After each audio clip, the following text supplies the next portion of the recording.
नमस्कार, मैं हूँ वारिंद्र पांडे और आज हम आपको ऐसे विषय पर एक कथा सुनाने जा रहे हैं जो जीवन की सार्थकता को और संस्कारों की कसौटी पर कसी गई है। जो लोग संपत्ति, लोभ और लालच के वशीभूत होकर के अपने मार्ग से हट जाते हैं, उनके लिए भगवती चरण वर्मा की ये कहानी, जिसका नाम है वसीयत, वो बहुत ही मार्गदर्शन का कार्य करती है और यह जीवन के तमाम विद्रुपताओं पर एक व्यंग है।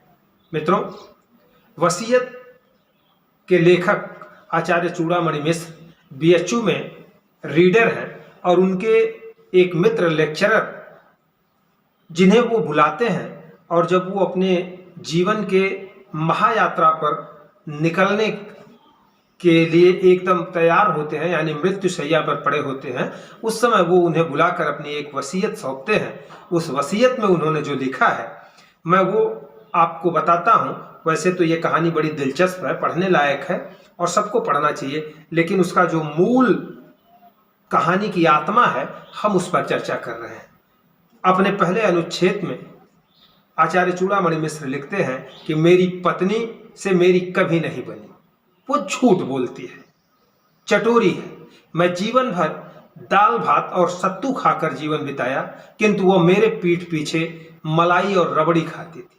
मेरे बेटे जोरू के गुलाम हैं और वो पत्नी भक्त है। उनमें संस्कार नाम की कोई चीज नहीं है। आचार्य चूड़ामणि के दो पुत्र थे, लालमणि और नीलमणि। लालमणि बैंक में मैनेजर थे, तो नीलमणि लखनऊ सचिवालय में कर्मचारी थे।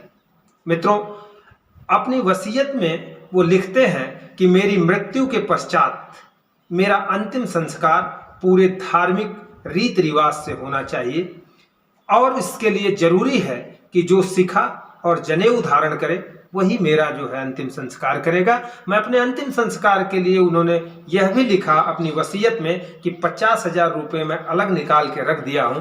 जो मेरा अंतिम संस्कार करेगा वो उस पैसे का उपयोग करेगा, लेकिन शर्त यह है कि अगर मेरा बड़ा लड़का अगर इस जनेऊ और शिखा धारण नहीं करता है तो क्रमशः मेरे छोटे लड़के को यह कार्य दिया जाए, और अगर वह भी इस पर योग्य नहीं उतरता है तो मेरे चचेरे भाई जगतपति, यद्यपि वो शिखा और जनेऊ धारण करता है, लेकिन वो शिखा मोटी इसलिए रखता है, यानी वो चुन्नी इसलिए रखता है ताकि वो ग्राहकों को फंसा सके, और जनेऊ इसलिए धारण करता है क्योंकि वो झूठ बोल सके, तो वह भी इस कार्य के लिए जो है योग्य नहीं है। ये वसीयत पढ़ते पढ़ते जो उनके मित्र थे, वो उनके बड़े बेटे चिरंजीवी लालमणि की तरफ देखते हैं और वो कहते हैं कि क्या भाई तुम कोई चोटी वोटी धारण करते हो? तो लालमणि बिदक कर कहते हैं कि भला बताइए, इस बुढ़ऊ को ये समझ में नहीं आता कि शिखा रखकर और जनेऊ पहनकर मैं बैंक की मैनेजरी कर पाऊंगा। इस स्थिति में सवाल ये उठता है कि आचार्य चूड़ामणि जी का अंतिम संस्कार कौन करेगा। इसी बीच लेखक कहते हैं लालमणि से कि तुम्हारे बाल जो है ये जाके तुम नाई से घुटवा लो, यानी इसको मुंडा करवा लो, तो तुम्हारी जो है चुटिया निकल आएगी और वही मार्केट से एक जनेऊ खरीद लेना, धारण कर लेना।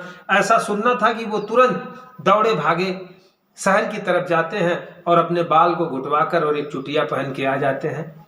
इस प्रकार अंतिम संस्कार की क्रिया संपन्न होती है। आगे दूसरे अनुच्छेद में भगवती चरण वर्मा जी लिखते हैं कि आचार्य चूड़ामणि मिश्र यह घोषणा करते हैं कि मेरे मृत्यु की सूचना मेरी पुत्रियों को, क्रमशः सरस्वती, सौदामिनी वगैरह वगैरह 3 पुत्रियां हैं, सरस्वती, सावित्री, सौदामिनी, और उनके तीनों दामाद और उनके दोनों बेटे नीलमणि, लालमणि, उनकी पत्नी यशोदा और उनके भतीजे जगतपति मिश्र, श्रीपति मिश्र और लोकपति मिश्र, इनके अतिरिक्त किसी को न दिया जाए और यह सूचना उन्हें तार के द्वारा दिया जाए। ऐसा किया जाता है, लेकिन जैसे ही उसमें एक शर्त यह भी होती है कि बाकी की जो वसीयत है मेरी, वो मेरे 10 गात्र के बाद पढ़ी जाए, यानी 10वां घाट के बाद पढ़ी जाए। और उन 50,000 रुपये को लेकर के लालमणि अपने पिता आचार्य चूड़ा मणि मिश्र जी का अंतिम संस्कार करते हैं।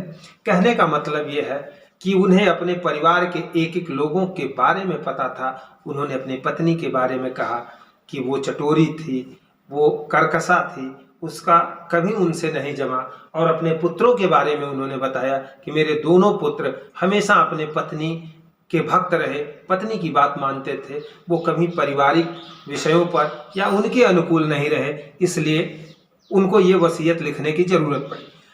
अब 10वां बीत जाता है, उसके बाद ये वसीयत पढ़ी जाती है और उस वसीयत को पढ़ने वाले जो उनके सहायक लेक्चरर थे काशी हिंदू विश्वविद्यालय को, उनको भी काफी रुचि आ रही थी और उन्होंने ये पढ़ा कि जो पुत्र मेरा अंतिम संस्कार करेगा उसकी पत्नी 11 ब्राह्मणों को 6 महीने अपने हाथ से खाना बनाकर खिलाएगी। यह सुनते ही उनकी बहुएं बिदक जाती हैं और लालमणि की पत्नी जो है बुढ़ऊ को बुरा भला कहने लगती है।